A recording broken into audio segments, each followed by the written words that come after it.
I think for me personally, like I'm not a picky eater. Like I'll eat anything and everything. It's just that what I think Davis lacks is like the variety and the different types of foods that you can get, which is like kind of a bummer. So that's my opinion.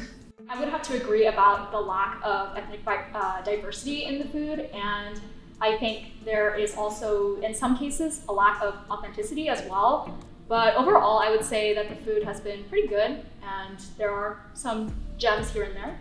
There's a decent variety for me. In terms of food, I'm picky, but also not picky. I can't go very high end, but when I'm in Davis, I don't expect anything from like 5-star Michelin restaurant or anything.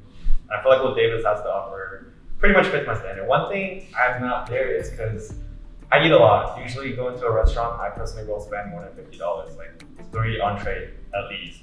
And if there's no all-you-can-eat restaurant, I can't survive here. I've been cooking myself, trying to save money because I'm gonna be broke if I don't do that.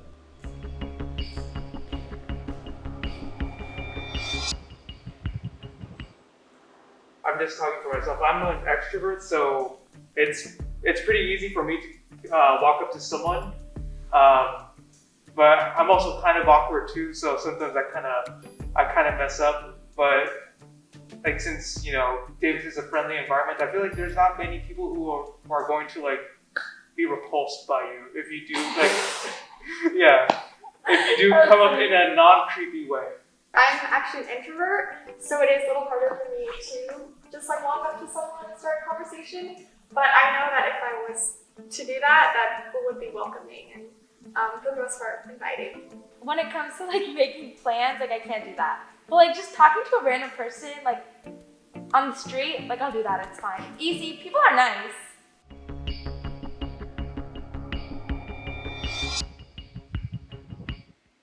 I don't know, I feel like Mustang is kind of boring. Like, Okay, but do you know the story? no, I Think don't, about but like, the tradition. Yeah, I but don't who know. else knows? Wait, there's a story behind it? Yes, when the school was first founded.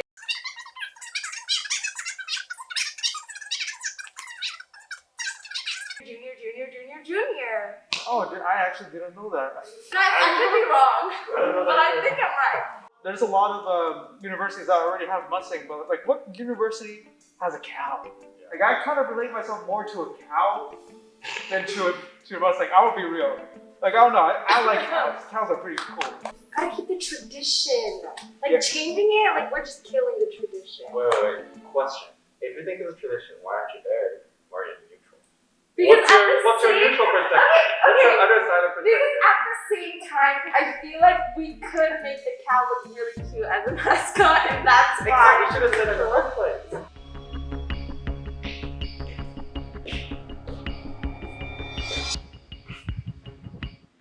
I came to Davis with the mindset of finding more about my major and like my career options for my interests.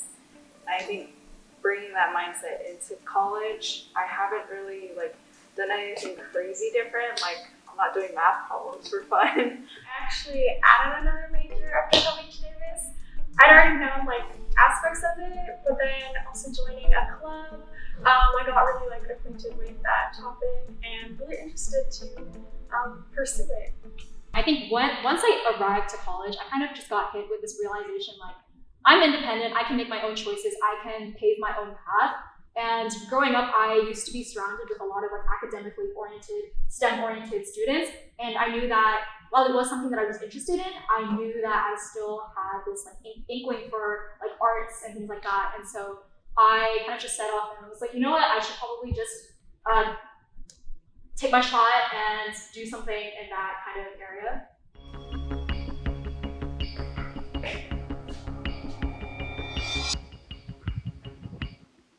I feel like there's a clique or a group that welcomes any type of lifestyle, and like if you're a shy person, like it's okay. There's also other shy people too here, so like you'll find any group that you'll fit with. I feel like I came to Davis with no expectations, but over time in the past 4 years, I found my group of friends, I found things I'm interested in doing, I found my club, and overall, it's worth it. I think that the environment suits me.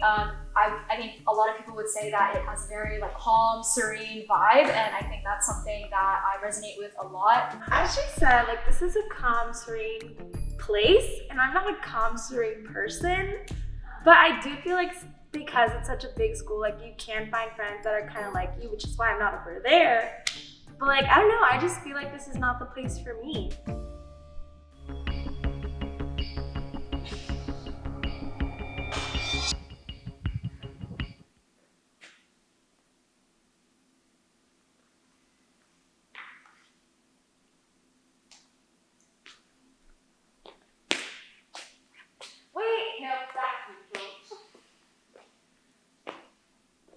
It started like the beginning of this year, right? And I think that 1 month off, like online school actually did something because I constantly checked the COVID rate on campus, and it was like pretty low the entire last quarter when we had the in-person and wearing masks and stuff. But then at the beginning of the Omicron, it was up to like 5 point something. So I feel like it's a good thing that they put it to online school for a month because at the end of the month I did see it went down to 2%, which is, you know, COVID is something like it's inevitable. You can't prevent it from people getting it or taking it to the lecture hall, but I think they did what they could to minimize the impact of Omicron in a way. The reason why I disagree was mainly due to the lack of communication, not only for students but also faculty. I know that a lot of my professors were frustrated with the administration, and I think my professors expressed a lot of concern regarding the quality of their teaching because of that, and that in turn affects like the whole student body. Jumping off what Joey said about like the rates and everything at the beginning, I think it was like the right move to go online at the beginning. I know lots of other schools do that as well. I actually don't know if any of them didn't like go back online, but I think yeah, it was good to do that. But like others said, there was like that kind of limbo area for like a couple weeks, not knowing what was happening, worrying about like accessibility and all that.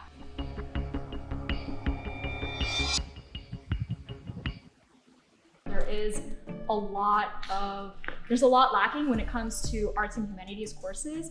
And I would say so far for me, I feel like I've only been developing like soft, implicit skills that are useful, but I haven't really developed many like hard, like hands-on technical skills.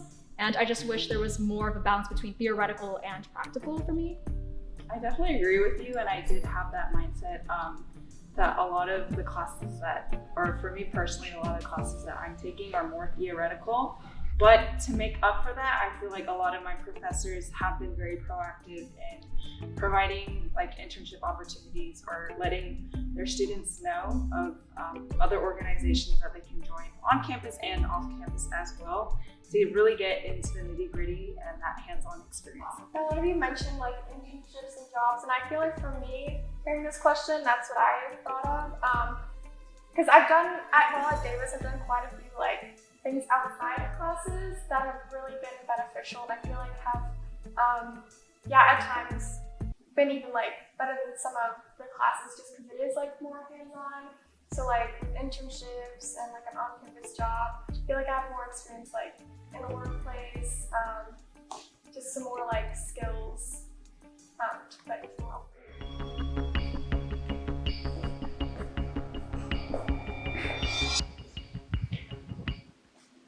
Okay. First of all, I have a lot of options. First of all, with my major, I want to go to medical school and become a surgeon and live that Grey's Anatomy life. But I also want to be an NFL wife. Like Jimmy Garoppolo, put a ring on his finger. I also want to be famous and rich. So it's like, which path did I choose? So yeah, I'm a community and regional development major. So there's kind of like some paths I can go to. I'm more interested in going like urban planning. It's just a matter of me just knowing what exactly I want to do, but like I have a general idea. And so with my major, I'm happy to say that I have like a general idea of where to go. Every time someone asks me that question, I'm definitely hesitant to answer because I really have no idea what I want to do. And I feel like a lot of times there is a pressure to know exactly what career you want to go into, which is just totally unrealistic. And I think another reason why like I have no idea is like that whole like, should I go with what I'm passionate about or what I think I'm passionate about, or should I go with the more safe route and just make money, you know? So